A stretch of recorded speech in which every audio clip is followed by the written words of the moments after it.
Hello, welcome back to Module 11, Classroom Management at Different School Levels. In these videos, we will discuss the typical characteristics of secondary students and typical management techniques at this school level. Compared to primary kids, secondary school students have longer attention spans. These early adolescences start to think abstractly.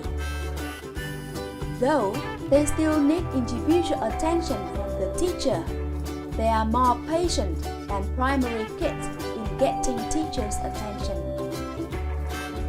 They can also talk about their problems in a clearer ways. And they start building confidence and the needs for personal recognition. However, they are easily influenced by their peers. They often like the feeling of belonging to a group, and their feelings can easily get hurt. In terms of language activities, students have shown that secondary school kids like activities built around dialogues, question and answer activities, and matching exercises.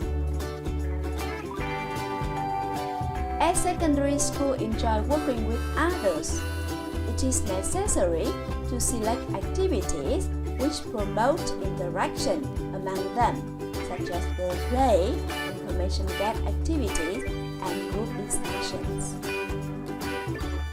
You should also create non-competitive games to encourage cooperation among students, to promote in students' sense of belonging in a group or team, and help them build up their friendship and their confidence when they have chance to share with others their own experiences. When delivering instruction for any task, you should make this instruction as clear as possible, and do not forget to check if students understand the task requirements before getting them to do it. When students complete their work, you need to provide informative feedback to help them make progress. You should focus on building stable relationships with students. Research has found that teacher-student relationship has greatest impact on secondary school students' interest and engagement in learning. Good relationship with the teacher makes students more cooperative and less interested in disrupting an activity. You need to be a good listener who listens to students' problems. Be sympathetic and provide them with encouragement when necessary. Look for opportunities to have conversation with students in the hallway before or after school to get to know them better. You should try to remember students' names as quickly as possible and call them by their names. If you find it hard to remember students' names, you can refer to the attendance checklist for their names. You should also learn about students' preferences for reading, TV programs, movies, music, and websites in order to design activities and assignments that are of students' interest.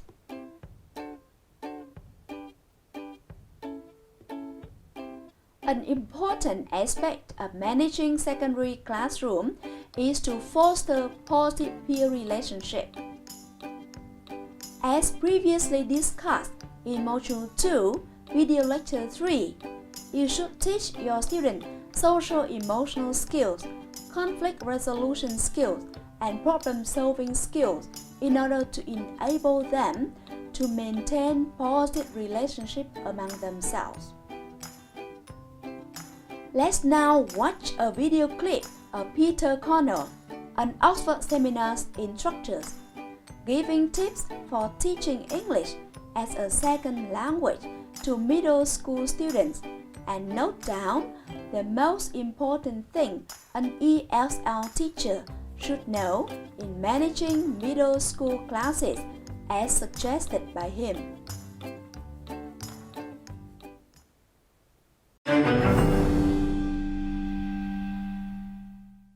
I'd like to tell you about an experience I had with middle school students when I was in Germany. And now middle school is one of these periods in our life where we are making this transition from being children to becoming more adult. And it's a difficult stage for most people, including myself. And I found when I was with a group of middle school students for the first time, some of them were quite active and outgoing, but I would find some of them very reticent and unwilling to communicate in the class. They were like stone, basically, and I was doing everything possible to get them to open up and talk. I was trying to simplify my grammar, use easy words. I was trying to make some jokes, smile. I was trying to do everything possible to open them up, but I'd still get this blank stare. And it was frustrating. I was trying to, rack my brain. How can I open up these kids? And the following week, when I came back to the class, I saw the kids with other kids playing video games. And those kids that were completely stone cold in my class the week before were very chatty and outgoing, playing with other kids. And it was interesting for me because when they came to my class, those kids who didn't say anything the previous week were very outgoing and chatty.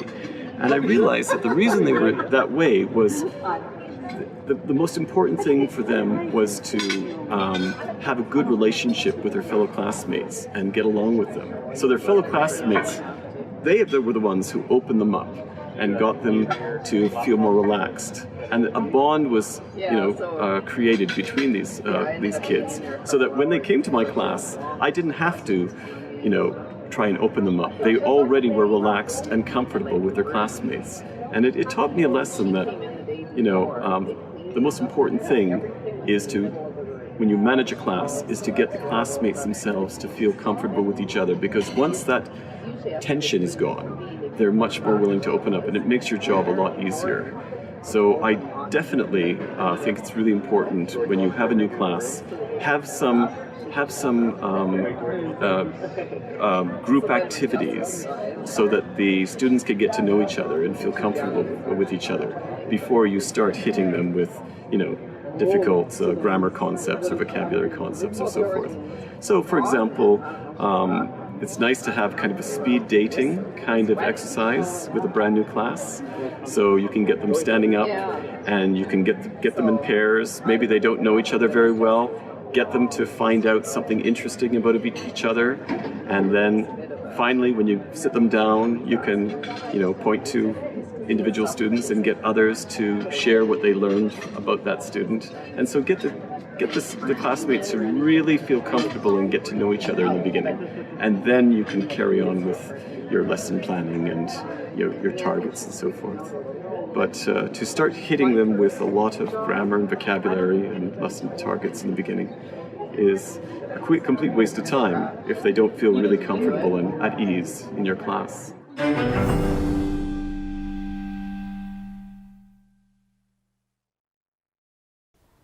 Peter Connell suggests that the most important thing in managing an ESL middle school class is to get classmates themselves to feel comfortable with each other, which makes your teaching much easier. Another point to consider when teaching secondary school students is to keep them busy, so they have very little time to develop misbehaviors. While students are working, you should not sit at your table, but you have to move around to watch your students carrying out tasks, to listen to your students' ideas, or to provide in-time assistance. Now, let's talk about the application of rules and procedures at this school level. It is essential to to discuss the rules and procedures with secondary students. Obviously, these students should have more say in the design of rules and routine than primary kids. Let's look at a set of rules for secondary students which focus on group work activities among learners. These rules include: give thoughtful feedback, respect others, on task all the time, use soft voices, participate actively, and stay with your group. In the design of rules, it is important to set clear limits for unacceptable behavior. This can help prevent students from engaging in misbehavior. When rules and procedures are established, they should be clearly communicated to students. You can build a system that effectively records students' behavior and make this known to them.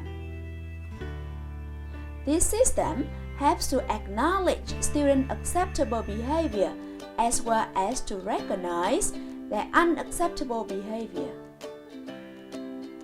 Based on this record, you can provide contingent rewards or apply negative consequences.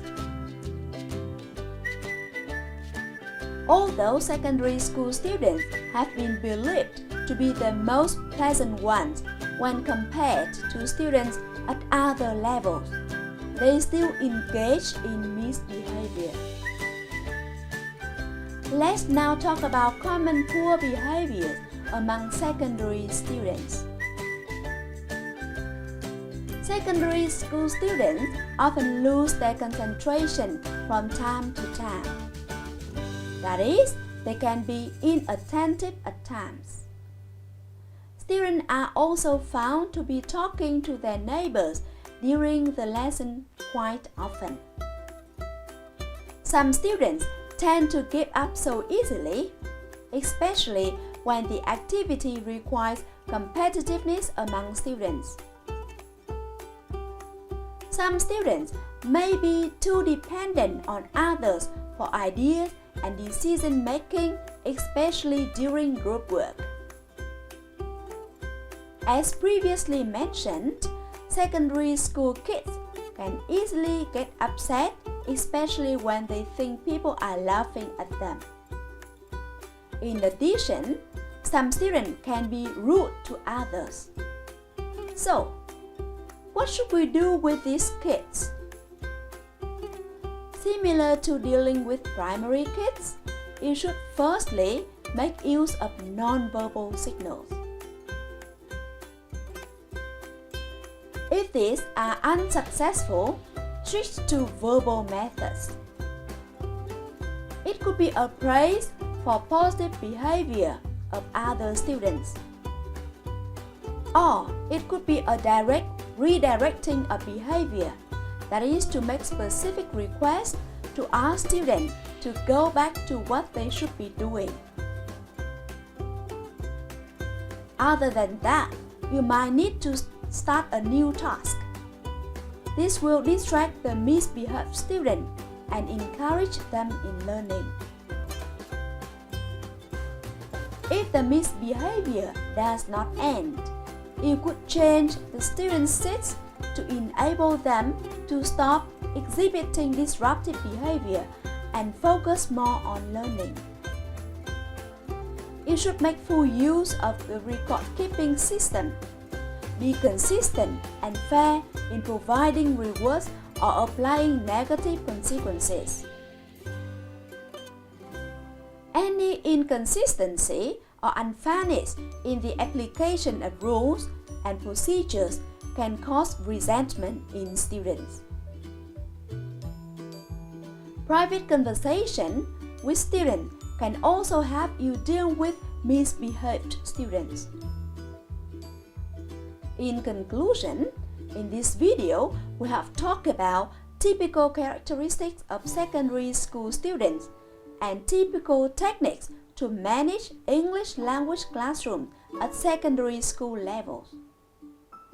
In the next video, we will talk about classroom management at high school level. Thanks for watching.